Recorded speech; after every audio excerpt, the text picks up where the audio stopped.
Roz, welcome. It is such an exciting day today. Are you excited? I am super excited. It's been a long time coming. Well, you were so generous. I know you had put yourself into retreat in the jungles of Queensland to find the space to write this. How long did it take you to write the book? I wrote the first draft in about 9 months, and then it went back to Black Ink and the publisher, who was fabulous. And we sort of had, maybe 6 months of, toings and goings. So what does that make it? About a year and a half in total. So what was the inspiration? What made you want to write this book? I felt very called to write this book, and obviously I've been playing in the laughter space for nearly 20 years, and I've seen my own life through my own experience with bowel cancer, but also in just generality, how much laughter impacts on our positive well-being, and I've just been inspired by so many other people that I thought, right, I have to put all of this together. So there was just a lot to talk about. My experience, bringing laughter into dialysis wards or laughter into aged care, and also just other ways in which we can get sort of some action-based positivity happening to really promote positive well-being. Well, as you know, you are my muse. So almost every live event, I threaten the audience that they will either leave singing or laughing or both. We haven't killed anyone yet, but the energy that it brings, people leave the room sparkling. So as you know, when you visit the Centre for Optimism, you must always be asked what makes you optimistic. So Roz, what makes you and makes you feel optimistic? Contrary to popular belief, people actually make me optimistic. Just walking in the street and those incidental conversations or smiles that are shared make me optimistic. Just tuning into the wonderful work that you do, and even like the Positive News Network. There is so much good happening in the world. We just have to open our eyes to it. So it's wherever you place your attention, and I suppose I'm very blessed to have that disposition that I tend to sort of make an effort to always focus on what is going well, even if there are sort of some storm clouds brewing. As you know, this year we've partnered with the Art and Science of Joy, and I'm convinced that optimistic people experience more joy because, of course, they're looking for the good. Yes, that's right. Now, in your book, as you know, my eyes are always drawn to the passages that have the word optimism in them. And there's this lovely, lovely sentence, two sentences in your book. Positive humor is generally associated with higher self-esteem, optimism, and life satisfaction, with reductions in depression, anxiety, and stress. It is a means of expressing our humanity in an empathetic and kind way. Do you want to tell us a little bit more about the importance of positive humor rather than any old humor? Sure. So positive humor has a great it's a great tool to enhance resilience to stress. So when you can laugh at your problems, positive humor is a gateway of connection with other people. When you can share a laugh and that sort of common humor, it really brings people together, as opposed to sort of negative humor that sort of drives people apart. There are so many benefits to positive humor, and we have some really big humor experts here right now, Mary Kay, for one, who could add to this. But it's a way of connecting to joy, to fun, and as I say, building really sort of bridges and being able to diminish whatever stress, with how we respond to stressful things. If we can respond with levity and humor, then we can necessarily sort of diminish some of the, associated stress or trauma. Well, as you know, I'm an avid fan of the book and I'm going to be promoting it wherever I can. But just tell us what I like about the book is, it talks about the history of laughter. I love the idea of our sixth sense is humor. Self-compassion with a smile. So tell us about the structure of the book and how people, should read it and absorb it and learn the lessons that will change their lives. Sure. So as you said, so it starts with the history of laughter, and why that is important is because there's a lot of, I suppose, people out there who would say, oh, this is just some new sort of hippie trippy, let's laugh and ha ha ha, attitude, which is quite sort of toxic and insincere. So I wanted to actually pitch laughter as part of basically human functioning and part of communities from the beginning, Indigenous communities, biblical communities, and right through, to the medieval times when, the court jester used to hold more acclaim than the, they used to be called in before the doctor often. So I thought it was really important to contextualize laughter as not just something that's just, I think is a great idea. Communities have been drawing on this resource for centuries. And then what's next? And then I actually, I didn't want this book just to be laughed at. So then I sort of go into laughter as part of our evolutionary mechanism of thrival as opposed to survival.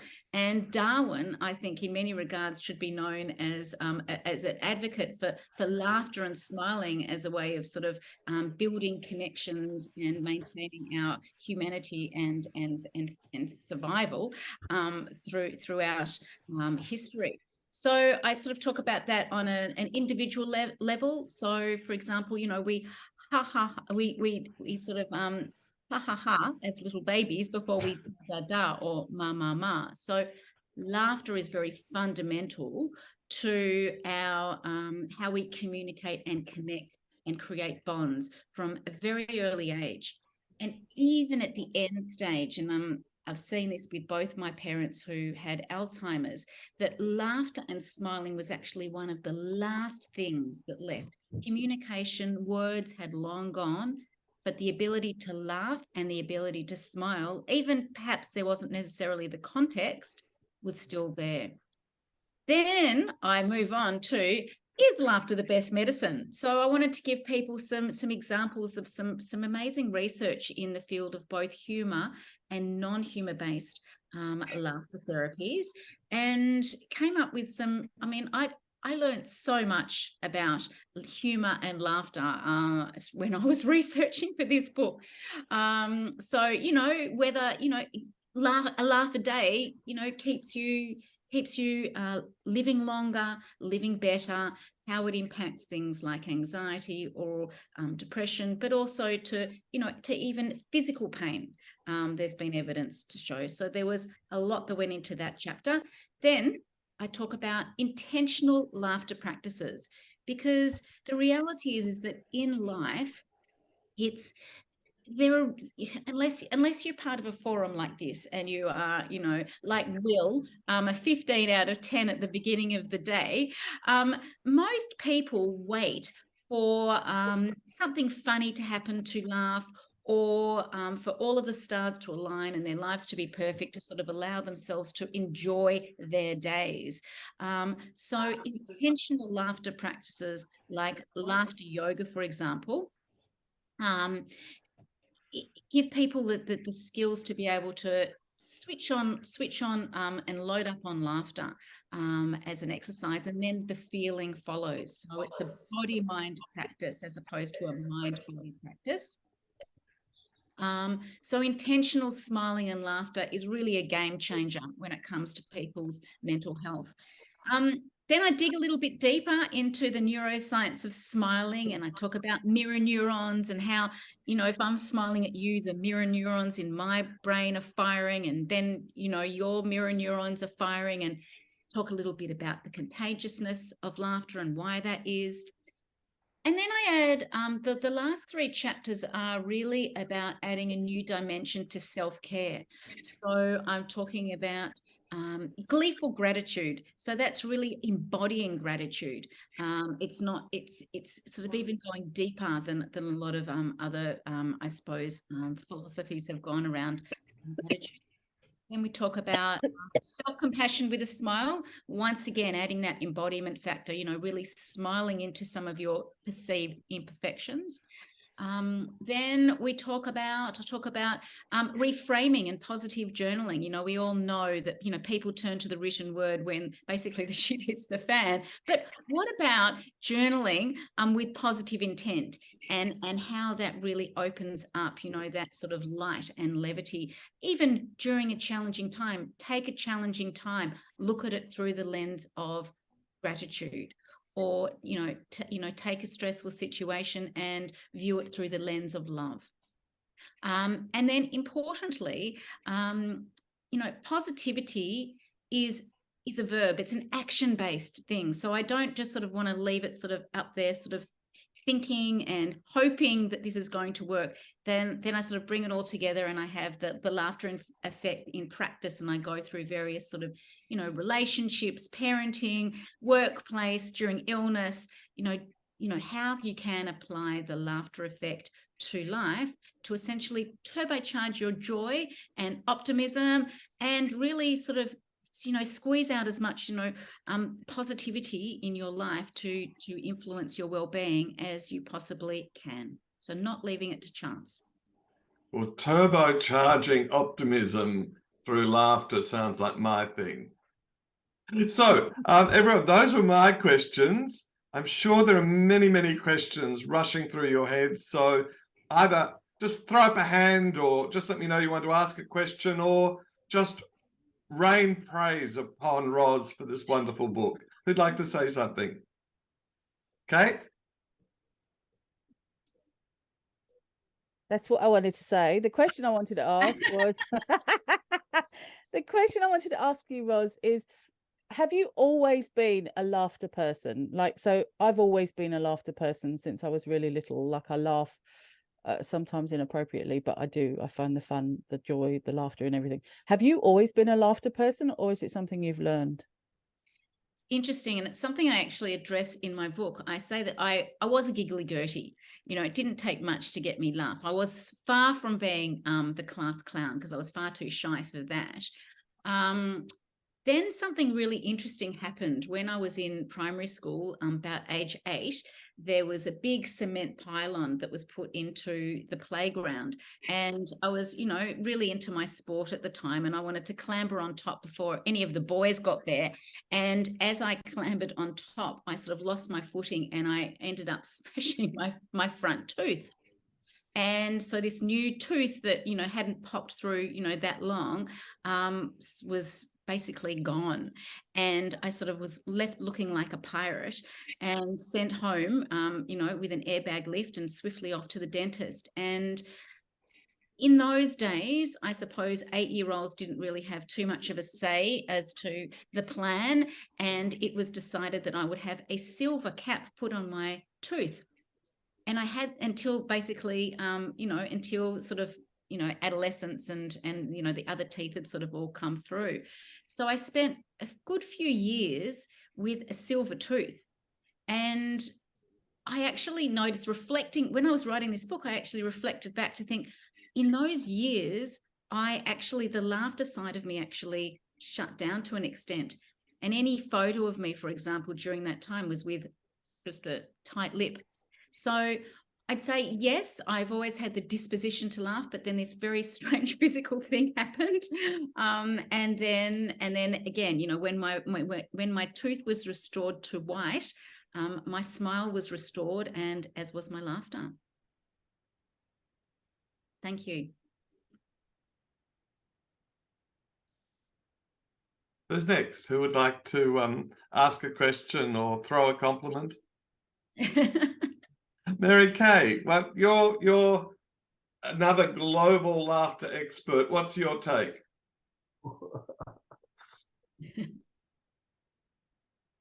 Oops. I'm not sure I'm a global laughter expert, but I have admired Roz's work for a very long time. So kudos to you, Roz, and just so excited for the release of this book. I'm praying that we will be able to get it in the United States. And you'll have to let me know when it is available. But what was the most significant or interesting research that you reviewed that was a surprise to you, or something that was kind of an aha moment? Oh, great question. Should have come prepared for that. There honestly were so many aha moments.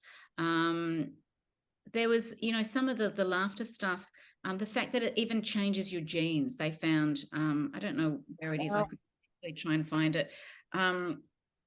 So that was pretty incredible. And even things like they found that by accident, actually, a neuroscientist was looking at something called binocular rivalry. So that's basically, when things are, he took a Necker cube, which is a sort of I can't really describe it. But anyway, after telling a joke, people sort of saw it in multidimensionality, as opposed to without a joke, it was just a two-dimensional thing. So it actually showed that laughter and humor changes the brain. And that was really quite amazing. So yeah, and then just hearing some people's stories. That there's this incredible woman in Australia, Kim O'Meara, from Western Australia, who has taken laughter yoga into Rwanda, and they are conducting laughter yoga, which has actually been endorsed by the Rwandan government as part of the reconciliation between formerly, warring families, and it is absolutely just jaw-dropping. In fact, Victor, in terms of optimism, Kim or Angel Kimmy is one person who I really think I might actually, if you wouldn't mind, I might just read a little bit about Kim O'Meara, because she is the ultimate optimist. So this is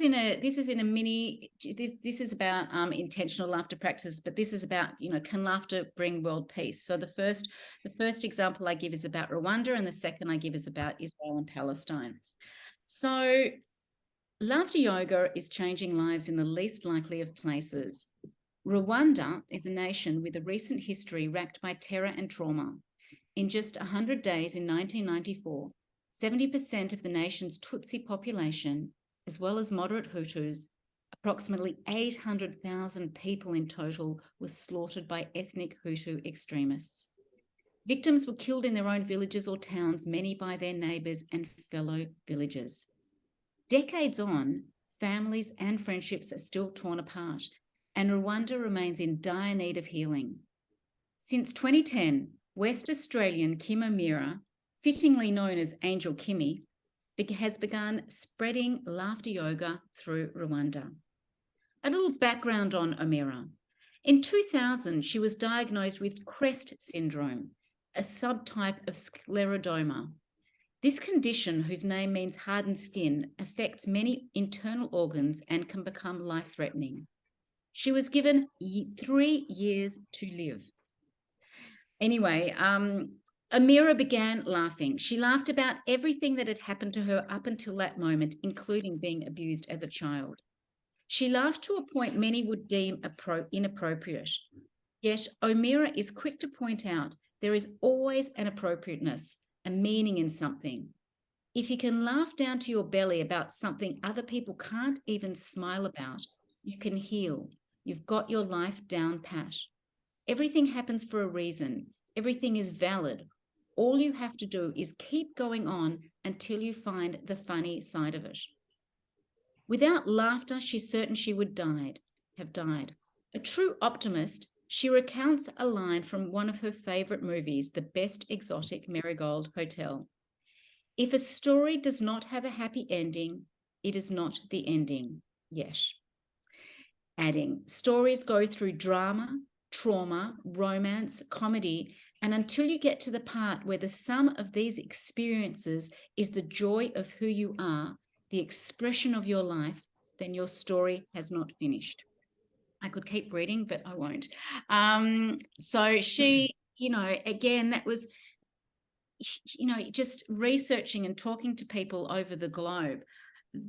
I just was just in awe of how people have used tools like humor and laughter to transform their lives.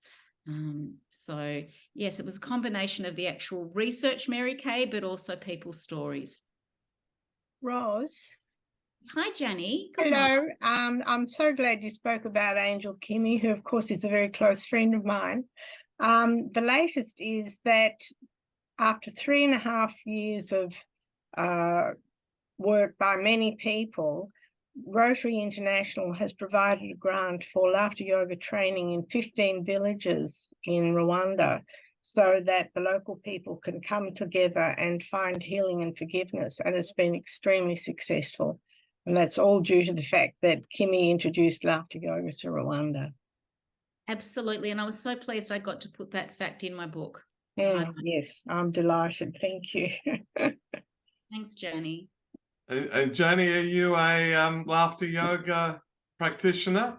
Indeed, I am. I'm an internationally accredited laughter yoga leader, teacher, and ambassador. I trained with Dr. Kataria when he came to Perth here in November 2000, and it's been a very significant part of my life. Oh, yes. And she's an inspiration, and her laughter prescription comes into my book somewhere. I don't know which chapter, but I have highlighted Jenny's very special laughter prescription. Well, I felt that if laughter is the best medicine, you probably need a prescription so you get the dose right and all that sort of thing. I've just popped it in the chat. Share your smile, avoid bad news. It looks like the perfect prescription, Jenny. Oh, thank you. Whenever I do a presentation, everyone gets a copy of it. So. Now, Martin, you're doing a lot of work with men, and particularly men who've had a tough time. How do you incorporate laughter and old-fashioned male humor into your work? Look, laughter is one of the best medicines, and I'm privileged being Scottish because we grew up with the laughter of Billy Connolly. We grew up also, and Kay will notice this more as well, the laughter of Monty Python. And like Roz, for those who don't know, I've experienced a similar passage in illness kind of stuff, and laughter without doubt was one of the cornerstones to get you through the hard times. And I would say that laughter, again, tapping into my Scottishism, it's free, but bloody well use it. But well done, Roz, in putting a book together to sort of say laughter is a sign of love, and it's a ripple impact. Once one person starts laughing, everybody else starts laughing, and it's ageless from the newborn baby right through to the 95-year-old. We all have these talents. We'll use them. So, Roz, is there something special about Scottish humour or humour delivered with a Scottish accent? What's the cultural side of it? I can't really comment other than the fact that I love it. Can't understand half of it, but I love it. Sorry, I couldn't understand your answer, Roz. So, Victor, could you translate?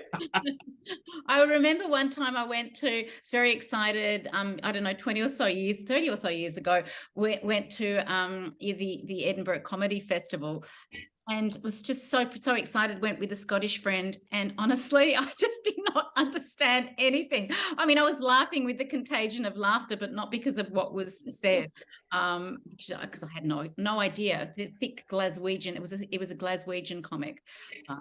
So yes. Roz, I'm from Glasgow. Thank you for creating that laughter. I'll reevaluate our friendship after this presentation. Thank you. Noreen, who's with us, is originally from Ireland, although she's become a good Aussie. But, you know, I noticed particularly when President Biden was in Ireland over the last few days, there was lots of Irish humour. You know, that notion of when Irish eyes are smiling, it's like a morning spring. Is there something about the Gaelic speakers that lends itself to humour? I don't know. I don't know, actually. I think kind of there's a self-deprecation consistent that I see, you know, with the Celts and with Australia. I mean, I just think there's a loveliness about not taking yourself too seriously, and that can lead to a lot of laughter, you know. So I don't know. I mean, yes, I think our accents, I mean, Martin, our accents are funny to everyone else, you know. Everyone just laughs. And I keep saying, what do I have an accent? I mean, I keep forgetting I have an accent, you know. I've been out of Ireland so long, and I keep thinking, oh my God, I suppose I do say something funny or whatever, you know. But yeah, I don't know. Like, I think there's a lot of laughter and fun here in Australia, and that's why I think I've settled so well into here. Roz, congratulations. We haven't caught up in a while. Thank you for doing this gorgeous book. I've been catching up on it a little bit, but I love the fact that you call the laughter, the lightness that can come into our lives, because during COVID, you know, when we ran a lot of our hours of optimism sessions, I've always said that optimism and laughter is such a huge part of that. You know, just makes our lives a little bit lighter and brighter if we sort of like lean into it. For me, I think, and I have a question at the end of this, by the way. For me, I think laughter really, for me, is the depth of being alive. I mean, we can cry and we can laugh. I mean, it's always better to laugh, perhaps. But I think when I really, really laugh my head off, I really feel so alive. I feel so alive. So what I wanted to ask was, do you have, like, say, 3 tips around mindset or habits in our daily lives that can actually make us lean into more laughter? Because I'd love to even have a few takeaways in my head, because I just think it's just so important, and I'd love to do more of it. So any tips? Absolutely. Thanks. Thanks for that. Well, I mean, it can be even as simple as, you know, the first thing you do when you wake up is actually place a smile, a heartfelt smile on your face, even if you don't especially feel like it, because that then starts to, you know, cue your brain to release those well-being hormones, you know, those happy hormones, the dose of well-being, which is dopamine, oxytocin, serotonin, and endorphins.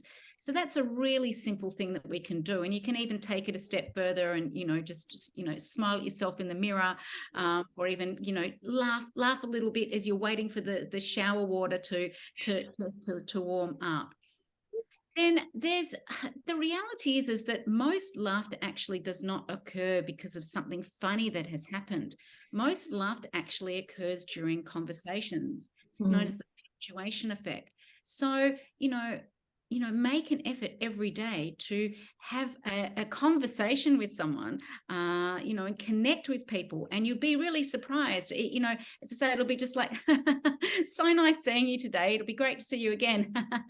You know, the laughter actually, you know, as I say, it's, you know, we're 30 times more likely to laugh in social situations, and during conversations, it's even up to 80% more than you know, having to go to comedy. And I suppose another thing you can do, I mean, there are so many, you know, little tips that I have in my book, but, you know, it depends whether you are you know, if you're a writer, for example, you know, just add a little lens of levity to whatever you're, you know, you're journaling about. If you are a meditator, you know, add some smiling meditation to your regular meditation practice to get your endorphins going. So yes, so many things we can do, and they're simple things, but they're significant. So it's a matter of sort of, you know, growing our human capacity, growing our, you know, the way those neural pathways that are sort of directing us to seek out the smiles and the laughs, and it becomes much more of, you know, a part of who we are. Thank you. Hey, can I follow up that neural pathways question. So looking at optimism, for instance, there's a part of the brain that brings the joy and the upbeat, and there's the other part of the brain that brings fear and anxiety. And we're born with a natural balance between them. And then it's habit, isn't it? Absolutely. That helps us to be more optimistic, funnier, rather than fearful. So in terms of the neuroscience, obviously, I think the habits you suggest, smiling as you get out of bed, laughing during conversation. I always think of the Dalai Lama. I've had the chance to be with him a few times, and almost every second sentence he's laughing. And my mother used to do that. And when I was a teenager, it used to drive me nuts until I worked out it was one of the things that, people really enjoyed about her communication. So, you've done a lot of work on the neuroscience of this. You teach at La Trobe University. So tell us a bit more about what we're learning about the brain science of laughter and well-being. Good question. So, it's as you say, it's like, our habits create our habitat. So if we, are accustomed to sort of responding, with impatience or negativity or criticism, we get really good at it. However, if we sort of like change our habits and start sort of, responding with levity, with optimism, with joy or enthusiasm, that sort of, how starts to train our brain to respond in that way. So whatever we practice, we get good at. And that sort of goes from, just you might start off as something you need to think about. It's like you need to just like hold your breath and think before you respond. But in time, that's what the rewiring does, is that it becomes an unconscious happening. So the question is, we can, are we sort of how conscious are we in our living? And through various sort of practices, we can create a new sort of wiring of the brain, which leans into optimism and positivity and levity, or not. We can continue passively living and just see how it all plays out, or sort of like become really attached to that sort of negative comfort zone that many of us spend a lot of time in. So again, it's a practice. It's just like reaching for your pen with your right hand. It's the same concept. Or it's like bicep curls for neural activity. So can I be greedy and ask another question? Tharman, who is the senior minister in Singapore, says that the greatest public policy issue in the world is the collapse of optimism in the developed world. And I think it's associated with a loss of humor, a loss of self-effacing humor. So he says we've got to create the bases for optimism globally. And a lot of that is in smiling and in laughter. So, obviously optimism's going backwards at the moment in the world. Can you tell us how laughter's going? Laughter's going great.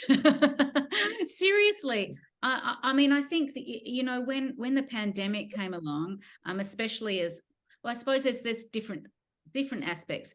Intentional laughter, like laughter yoga, is going great. Okay. So, and during the pandemic, rather than sort of signal its death knell, laughter yoga really adapted beautifully to an online environment. So that opened up to so many more people being able to join laughter clubs, no matter the time zone, and not having to worry about germs and things. As for spontaneous laughter, it's a good question.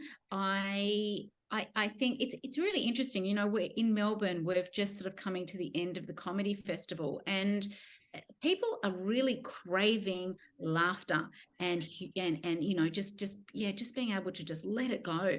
And apparently, ticket sales were far higher this year than they were pre-pandemic. So I think that there's a lot of thirst for laughter, and I think that a lot of people are leaning into laughter. However, obviously there are many people that are not, because life has been challenging globally.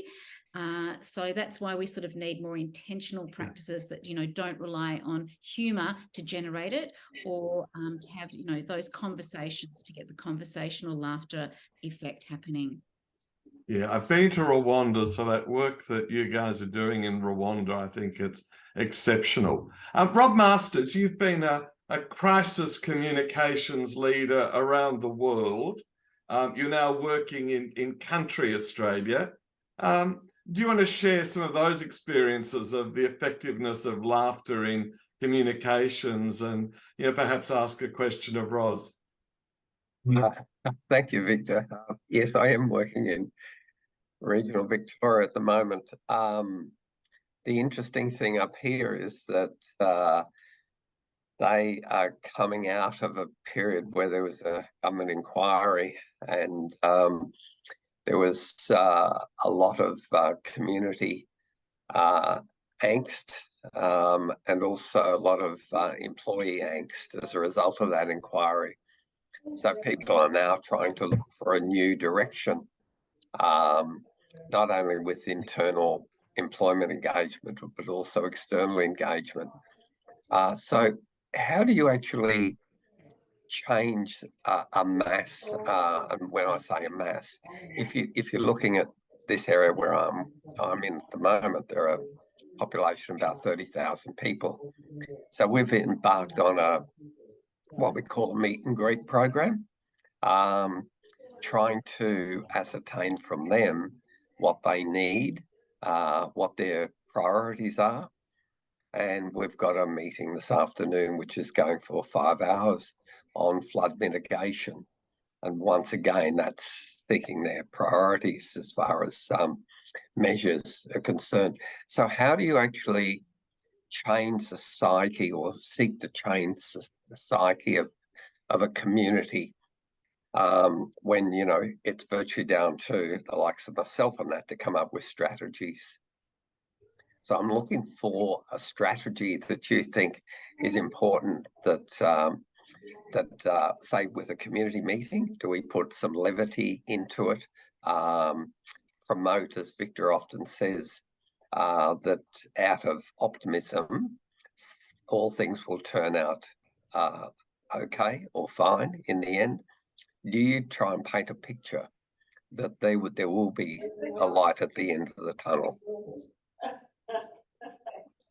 Well, I don't envy you, and I wish I sort of just be able to come up with one simple solution. And I think the reality is that these are very complex matters. The one thing I can talk to is, I suppose, the importance of community, and being able to perhaps speak up some of the qualities of individuals in the community. The things that have been going well. To have that that practice, to sort of herald what you appreciate about that particular community or individuals. And I suppose, grow those things. It's not to sort of diminish all of the challenges and the struggles, but it's to really sort of try and, reap more of a culture of gratitude, a culture of connectedness, a culture of unity, in order to be able to better, cope with whatever the huge issues are. And it's interesting because I've seen, like, for example, and it's a totally different scenario, but I spent a lot of time in aged care years ago when I was running a Laugh Out Loud laughter yoga therapy program. And the overall sort of environment in 99% of the places at the time was pretty passive.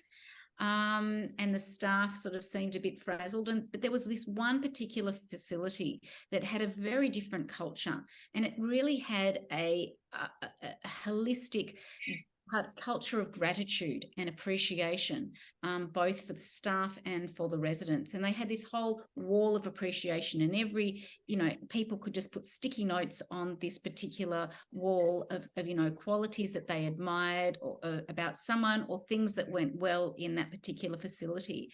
And you know, I'm not saying it's going to work for a whole of town that's going through serious issues, but you know, it definitely, you know, it's what sort of culture we are trying to, you know, to build.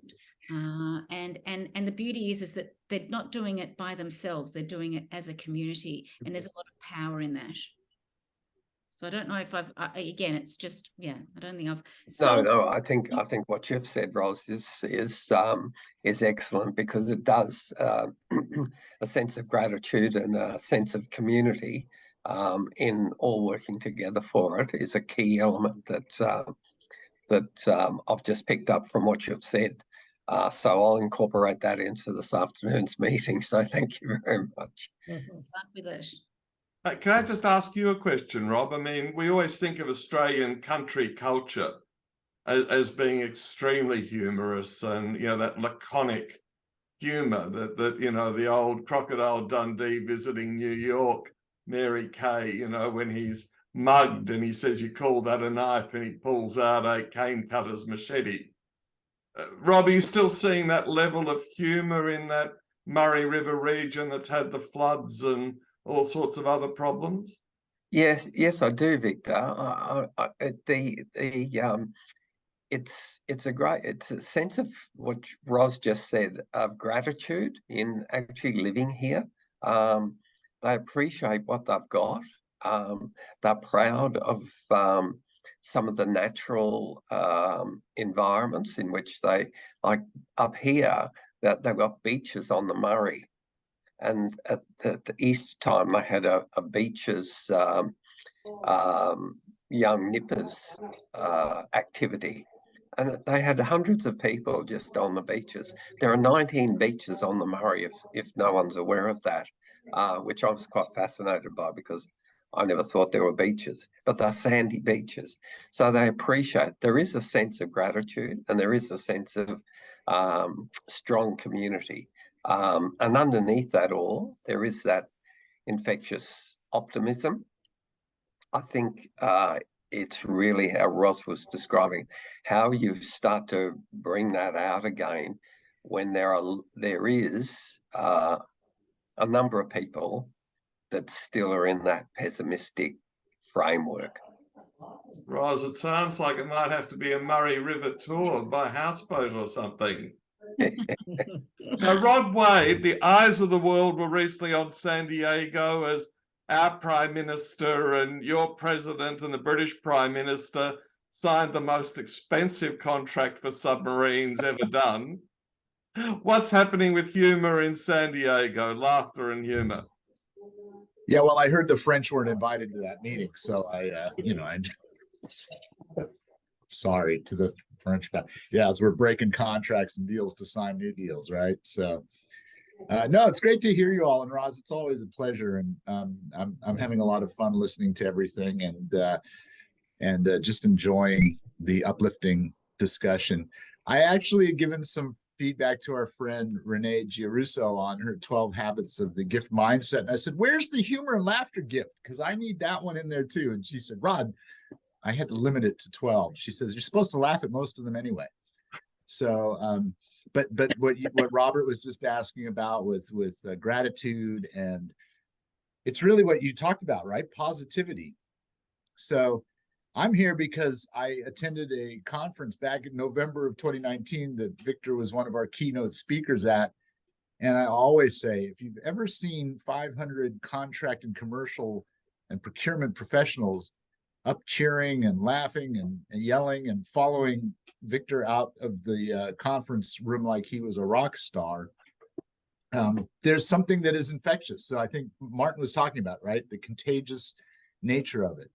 And I appreciate that. And I love what you said about conversation, because that's, I'm here at the office because it's, what is it? It's going on 6 p.m. Monday here in San Diego. And yeah, you've got to, you want to make sure there's laughter each day. So we enjoy each other at work. And then at home, I wanted to share this story, Roz, because you know, the family that laughs together is one I think that is closer, right? Because they enjoy that positivity. back way pre-pandemic when the kids were, still teenagers, we would occasionally go on cruises. And the kids loved, they would have two sets of the comedians, right? They would have the kind of afternoon, early evening PG, what we call parental guidance suggested, the movie ratings, right? Show. And then they would have the later show at night, which was typically for the adults. So we would go with the kids to the early show and they would love it. And then my wife and I would go back later to the adult show. And I'll never forget one of the nights being there. And we're having a great time, my wife and I, and just having fun listening to this. And it was a little rowdy. And then I hear this laugh, and I said, I know that laugh. And sure enough, my oldest, my daughter, and my next one, my son, had snuck in somehow. So they enjoyed that too. But then my wife and I said, well, let's have them with us. It's better that we're together, right? And the comedians would get on us, right? They'd start to talk to us about, well, what are you doing? This is for the adult show. What are the kids doing here? I said, there's nothing they haven't heard. So, they're explaining the jokes to us. So, but it's a great thing. It's a great, whether it's at your work community, your family, out in the general community. So no, Victor, we didn't pull any laughs about that. That was a very important meeting, obviously, right? Because, from a policy perspective and the Pacific Alliance and all the things we're trying to balance out in the world, that's real life and serious stuff, right? So, but yeah, it was nice to have us here. We are a big Navy town in the United States of America, the San Diego, home of the Pacific Fleet, and as well as Pearl Harbor, Pearl in Oahu, Hawaii. But yeah, it's a big deal. And so we were very fortunate to have the leaders here talking about some very important things. So happy to host them. Of course, Victor, here, since it doesn't matter because San Diego State University made it to the college basketball championships. And so nobody remembers anything about what happened with politics since then. And that was just in March. So anyway, but it's wonderful to see you all. I've missed seeing your faces and hearing your voices. And that's very uplifting. So thank you. So Ros, do you want to talk about that? You watch Teenage Humor now, the F word is there a lot more than it was in my day. So the use of sort of fruity language in contemporary stage comedy, is something changed there, or what's going on with stage comedy? Well, I don't know. Again, I don't know if I'm the expert to be answering this. I think it's just generally in across pop culture. It's just become a lot more. Swearing has just become that much more acceptable. And if you have a look at, for example, Wellmania, which is it came from another Black Ink title. I sort of tuned into that, and it's really very funny, but it's really crude and it's really crass, and it's become just sort of acceptable. And I know with my kids, it's like, you don't even bat an eyelid at an F word anymore. So I don't know, it's never really appealed to me. But I think it's just across cultures, certainly in Western cultures, just that sort of more over-sexualized, over-gratuitous, over everything.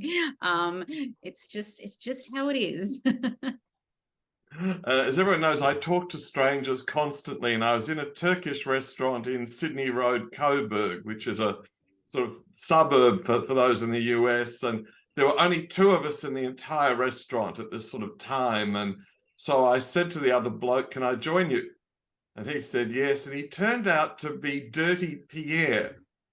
And he makes his money by running a comedy show before the running of the bulls in Spain, and makes enough money from the comedy festival to live the rest of his life in Thailand and Melbourne. But it was one of those lovely things. So I don't think it's absolutely fresh. I think Dirty Pierre's been running dirty comedy for a long time. So maybe I just hear it more. Now, who else would like to say or add something? Rose, do you want to add or say anything? Yeah, I'd love to. Can you hear me? We can, Rose. Can you hear me? Yes. Yeah. Can you hear me? Yes, Rose. But I can't hear me. I think you must have your mute on, your loudspeaker. No, I'll because I've got you on TV, so my partner can hear it. But I'll take it off the TV and hopefully I can Now, if you just talk, it's fine. We can hear you. hear you. I'll take. Just give me a moment. We'll pop back to you. Don, is there something you wanted to ask or add?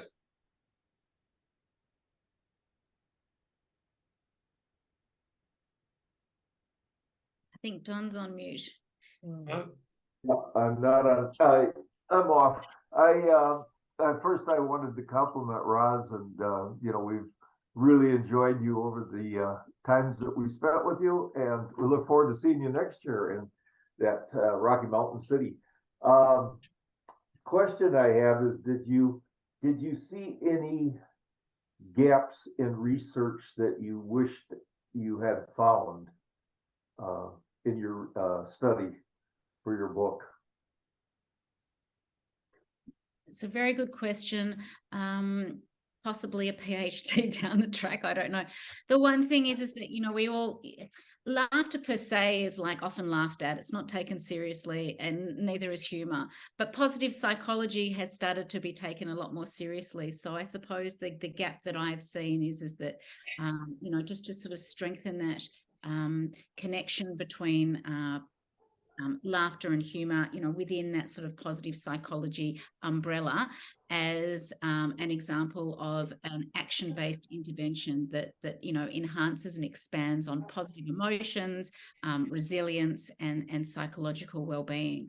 But yeah, there's so much, Don. Honestly, it's like, you know, it's like, I mean, the laughter is best medicine chapter, it's probably about a third the length that my initial draft was, because I had to cut out a lot. And it's not like then I could sort of say, right, you know, tick, I've done that. It's just all the time. There's just more things that, you know, you learn about, which is wonderful. So thank you.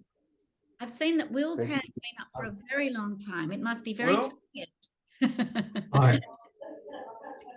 Hi, can you, oh, there we are. Can you hear me? We can, Will, we can. Yeah, I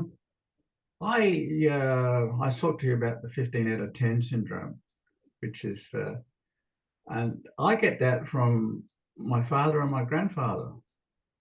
And I was unfortunate enough to have myelitis in my lower legs when I was about 10 months. And like a lot of kids, I wouldn't have never made it onto my standing up stage. But those two, my dad and my grandfather, were just so positive towards me, so positive that they always kept encouraging me and always smiling. And Granddad used to help the unemployed. He had a great big baking business, and he used to help the poor people by reducing the price of bread during the Great Depression. And he always had this beaming smile. Dad was a little bit more serious, but he was more of a planning type optimist. He always looked on the bright side, as the song goes at the end of Life of Brian. And that rubbed off on me. I guess I called it in my social learning period. And my mother ended up getting divorced, and ended up someone who was a misery guts, just like she was. And they were always complaining about things. And when they came to Australia, they were complaining about the government, about this, about that, and about the other. And I just turned around with my big smile and sort of said, "Why don't you go back to England? Everything's so great there." "Oh, no, we wouldn't go back there." I said, "Why?" I said, "Because this is good, this is good, this is good." And I said, "Well, why don't you concentrate that on for a while instead of a couple of you being such a misery guts? Don't you talk to me like that." So that's where I get it from. And I was wondering what effect that social learning stage of your parents have had on you. Thank you. I actually I dedicate this book to my parents, and my dad in particular was a very quick-witted gentleman. And so again, it's through modeling, isn't it? And I was also the youngest of, like, by quite a long way. So I was like number 4, but there was sort of 9, 11 and 12 and a half years difference. And it was for me, being able to make, you know, some family members laugh or smile was a way of sort of, I suppose, guaranteeing my place in the hierarchy. And you know, but yes, as I say, my dad, I suppose, and I recount it, you know, one of the stories in the book is that he was just he was a GP, and you know, he wherever possible he would try and share something humorous, whether it was a little joke or something with a patient, obviously not being disrespectful of people's condition, but you know, he really sort of, I suppose, modeled this sort of notion of laughter is the best medicine, along with drugs. That's great. Oh, you're talking. Sorry.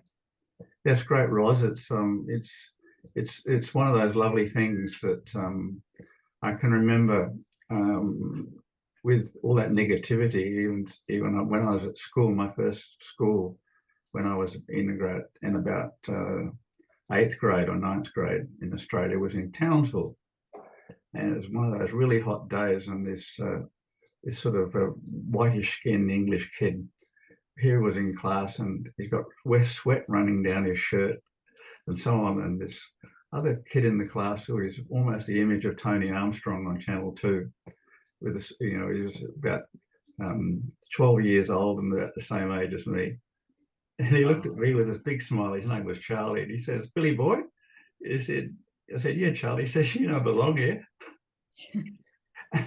It was such a grin, and he was really meaning that I couldn't take the heat. And that was always a great welcome, and all of those things stayed with me right through my life, and all the schools that I had. In my last school in Year 12, the Australians love to give you a nickname, and my nickname was LOL. Right. Loads of laughs. Oh, now listen, the I hour was has always happy. the hour has come. So Rose, sorry. We online now. Do you want to ask the last question? And then we might see if Roz will lead us in one bit of laughter to leave laughing.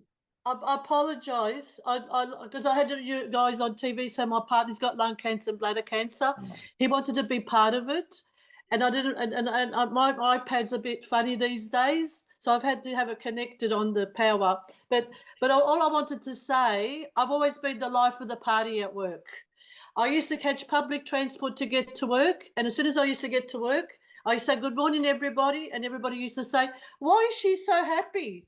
She had to run for the tram, run for the train to get to work. Why is she so happy?" Because there was a group of friends that we used to catch a tram with every morning, and the train, and we used to just chat about anything, and we just used to laugh. We had the conductor listening to our conversations and the driver. And that night, because the 57 tram used to go, because I'm in Melbourne, we used to go around the pubs, the Eckland Street, not Eckland Street, I can't remember the street name now. Anyway, they used to go past all the pubs, so all the drunks used to get on. And our group of friends, we just used to laugh, and they used to laugh. And I made so many friends with everybody. And laughter's the best medicine. You know, you tell old people, you know, I'm a laughter teacher. I'm with a laughter yoga, and I tell people, you know, tell elderly people, they start laughing, and I haven't even said anything. You know, they said that, but what do you talk about? I said anything and everything, you know, and I've built up a really good friendship. And times when I go shopping, because I talk to everybody, you know, everyone talks to me, and if something's too expensive, I say don't go to Safeway, go to Coles because it's on special. And I've built up this beautiful friendship, and we meet up sometimes for coffee with strangers. They'll be sitting at another table, and we'll be just talking and laughing, and that's the best thing, the best medicine. The best medicine. And sometimes through an argument, like I have a disagreement with my partner, like I said, he's got bladder cancer and lung cancer now, and I've got him at home and I'm looking after him. he's on the cannabis oil. When he had to get on the cannabis oil, I said to the doctor, well, if he misbehaves and he's going to go on all these highs, I won't be able to put up with it. He said, no, it's a medicine thing. He said, he'll be all right. And we laugh about it now. People come over and they say, is he on campus? I said, it's a special medicine. It's a lozenge that he has to calm the pain. And they say, but is it funny? I said, no, but the things I went through, because I thought he was going to get on highs and I wouldn't be able to put up with it. We had so many laughs about it. Rose, he is very, very lucky to have you. So, Roz, what do you reckon? Will you lead us out with some laughter effect? I will. I just wanted to say this is the cover of the book. You have to admit that the publishers have done an amazing job. It's available in all good bookshops. It's also available in audio on Amazon, on Audible, and also through the public libraries. In answer to your question, Mary Kay, yes, there is a separate edition for the US and Canadian market that's coming out in March 2024. So that's super exciting. And we've actually got another 6 different international territories that have taken the book, which is awesome. So it's going to be available in Spanish and Chinese and Hungarian and Greek and Korean and goodness knows what else. So anyway, finally, okay, so let's just very quickly, oh, thank you. You got some, wow, champagne, it's either that or apple juice. Let's us unzip our laughter, just for a quick final laugh with everybody who's left. And thank you so much for attending. So we're just going to pretend our mouth is a zip and we're going to be unzipping it with lots of laughter. And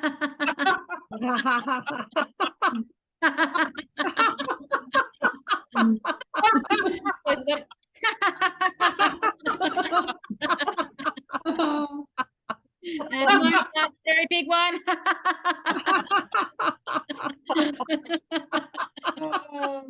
And remember, you can always unzip that mouth with laughter whenever you would like. Thank you so much for organising this, Victor, and for your attendance, everyone. I look forward to getting your feedback for the book. And yes, wishing you all much love, laughter, and levity in the days ahead. Thank you. Thanks, Roz. Thanks, everyone. Thanks, Victor. Thank you. Bye, everyone. We needed a song. Kay, do you want to is there a laughter song you can lead us with? Always look on the bright side of life. Beautiful, Kay. Beautiful. Okay, everyone. Now that I've drunk the champagne, I don't need to drive anywhere. I'm flying instead. Victor, thank you. Bye. See you later, guys. Bye. Thank you.